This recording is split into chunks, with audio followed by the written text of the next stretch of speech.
Ashley, and I've been Muslim since August 2015.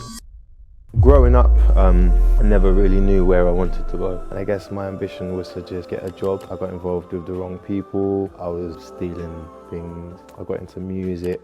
I used to rap a lot, sing a lot. I didn't have any understanding as to why I was being drawn to these things. Now I have a different understanding. Now I understood that I was misguided. When I became Muslim, it was not planned. It just happened. The manager decided to bring in a fourth person. So the fourth person that he brought in was a Muslim guy. As we got to know each other, I felt that we really had a connection on every level. Specific example that touched my heart is, my name is Ashley, and I've been Muslim since August 2015, which was last year. Originally, I was born in Dulwich and I lived in Elephant Castle for a while, and now I live in Peckham. Growing up, I never really knew where I wanted to go. I did have a lot of trouble fitting in life in general. You know, in school I was kind of always in trouble, and then leaving school, you know, the first thing I wanted to do was leave school and just, you know, get out into the world. And I guess my ambition was to just get a job. I didn't get a job, mind you, you know, for the first couple of years. I got involved with the wrong people. You know, I don't like to sort of admit my sins, but, you know, for this purpose I will. And, you know, I was stealing things, you know, intoxicating myself as such. I got into music.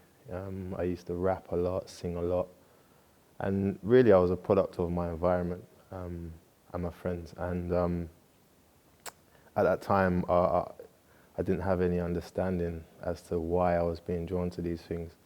I mean, now I have a different understanding. Now I understood that I was misguided, and yeah. I think in order for me to understand that I was misguided, I would have had to have felt that I was being guided. And so now it's easy for me to make the distinction between being guided and misguided. And when I became Muslim, it was not planned by me. It wasn't expected. It just happened. And the way it actually happened, now I think of it, is kind of like everything I went through previously was a link into it. And one of the sort of literal things that happened was I worked for a storage company, which I still do. And we just opened a new part of the business, so it was very, very busy. And the manager decided to bring in a fourth person. So the fourth person that he brought in was a Muslim guy. As we got to know each other, I felt that we really had a connection on every level. You know, mentally, you know, conversation we had, and I was just like, he was just like a breath of fresh air there. And, you know, even then I never sort of expected to become Muslim, you know, because we'd have certain conversations, you know, about the, you know, life hereafter and stuff, and, you know, I couldn't, you know, gauge those concepts in my mind. It was the last 10 days of Ramadan at the time as well, whilst he was there.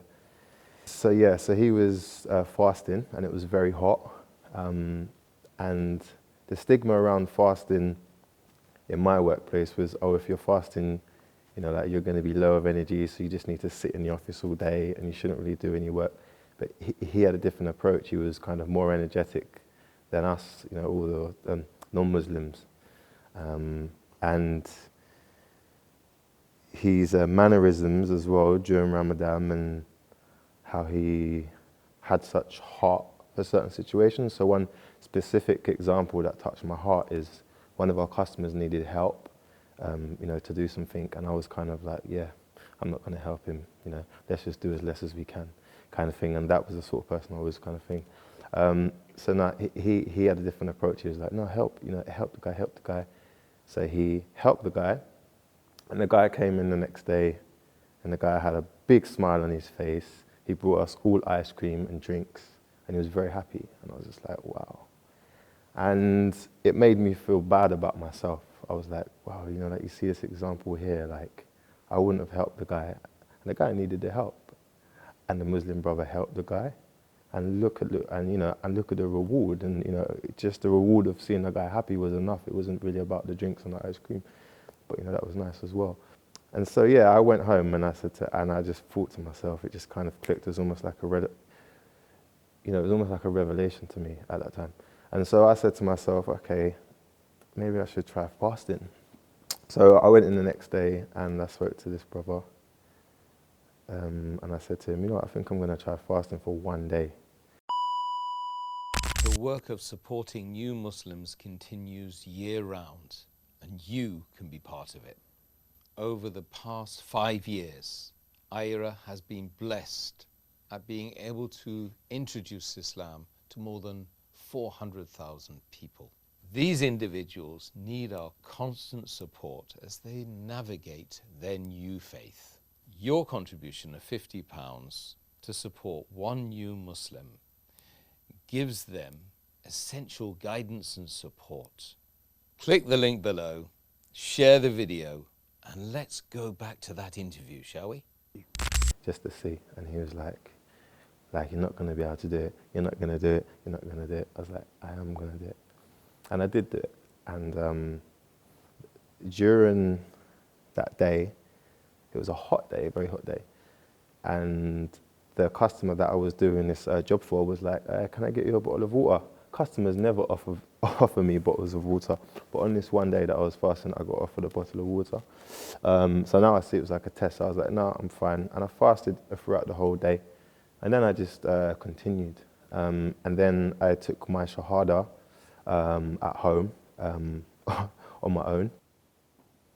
I can honestly say that some things are unexplainable and they just happen.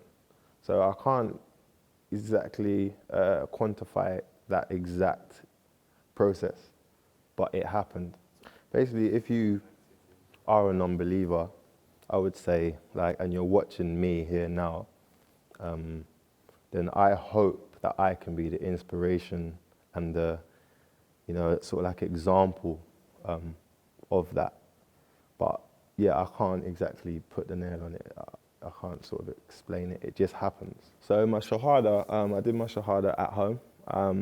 So yeah, as I was fasting, I just wanted to know more about, like Islam. I wanted to know how you become Muslim. So I Googled, how to become Muslim. And then I found a website that was saying that I need to recite words, which I later learned was known as the Shahada. So I took the Shahada at home on my own. And then basically that same brother from my work, he recommended me to this masjid, which was very, very close to my house. And as I was praying to Allah, a sister was having a meeting about the Southwark Eid event that was happening in a park very close by. So she saw me and she said, she was impressed by the way I was praying. Once she learnt that I'd only been Muslim for a very short time. So she invited me in to where they were having a meeting, and at that time they was all breaking the fast. So when I went in there, they had a little speech and everyone broke their fast, and I just felt the energy of everybody as they were getting their food, and I got offered a plate as well. And as they passed the plates round, it was like the brothers and sisters were like just passing it on, passing it on. And I thought, wow, this is like selfless. This is such like selfless like behavior. And I wasn't used to it, and I didn't even know the meaning of the word selfless before I became Muslim. Actually, that's how deep it is. So then I volunteered for this event, and then I started to meet more brothers. I met another brother, Hamza, and he asked me, "Have you taken Shahada?" I told him yes. I took it at home on my own, and he was like, "Oh, brother, it's better if you take it in a mosque." So he made a few phone calls. And then I went to the local masjid and I took my official Shahada. The prayer again was just from the internet. So at first, when I first started praying, I just went onto YouTube, how to pray. I was learning that there's set times to pray. And then at first, what I would just do would be play the video and just copy the video. The real truth about prayer from what I've learnt. When I was praying, I never understood sort of why I was praying and the effects of prayer. I just knew that you had to pray. And I was learning. And then now it's like my understanding of prayer, you invite God into your heart. And when you have God in your heart, you will naturally feel contentment and you will naturally feel one with your environment. Hence why you pray 5 times, I believe. And the way I see it is, and the way I could possibly put it into words for someone who hasn't experienced it is prayer is like vitamin C. You know that our body can't store it, so that's why you need to keep on taking it to top it up. And as we know, vitamin C is a nutrient and it heals and it does great things. So prayer is like that as such. So you pray and you invite God and you submit and you invite God into your heart.